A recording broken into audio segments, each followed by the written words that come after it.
Friends, ఇప్పుడే అందిన వార్త. గుండెపోటుతో బ్రహ్మానందం కన్నుమూత, సంతాపం తెలిపిన ప్రధాని మోదీ అంటూ ఒక లేటెస్ట్ అప్డేట్ అయితే వచ్చిందండి.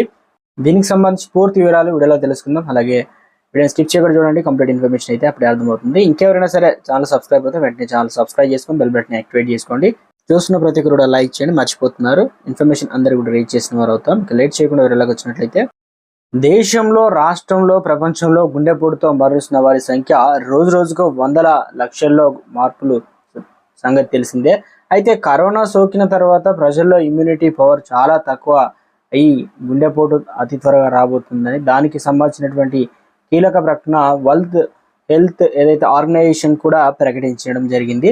ఎవరైతే కరోనా కోసం టీకాలు తీసుకున్న వారందరూ ఎక్కువ మోతాదులోనే మరణం పొందుతారని పేర్కొంది. ఇలాంటి తరుణంలో దేశంలో, రాష్ట్రంలో ప్రముఖులు, రాజకీయ నాయకులు, రాజకీయవేత్తలు, సినిమా హీరోయిన్లు, కమెడియన్లు, సామాన్య ప్రజలు, పెద్దలు, చిన్నలు ఒకరి వెనుక ఒకరు పోటీ పడి మరీ గుండెపోటుతో మరణం చెందుతున్న సంగతి తెలిసిందే.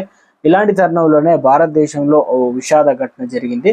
భారతదేశానికి తీరని లోటుగా చెప్పుకోవచ్చు. న్యూయార్క్లో యునైటెడ్ న్యూస్ ఆఫ్ ఇండియా కరెస్పాండెంట్గా పనిచేస్తూ ఫ్యామిలీతోనే అక్కడ ఉంటున్నాడు. అక్కడే కుటుంబంలో ఉంటున్న కట్టమంచి బ్రహ్మానందం, అనగా బ్రహ్మానందం గారికి హార్ట్ అటాక్ అయితే కన్నుమూయడం అయితే జరిగింది. ఇలాంటి తరుణంలో భారతదేశం తరపున ఎన్నో వార్తలు అందించిన అతను కన్నుమూయడం పట్ల నరేంద్ర మోదీ గారు తీవ్ర ఆందోళన వ్యక్తం చేసినట్టు తెలుస్తుంది.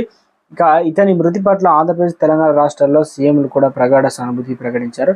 ఇతనిది స్వస్థలంగా తెలుగు రాష్ట్రమే కావడం విచిత్రం.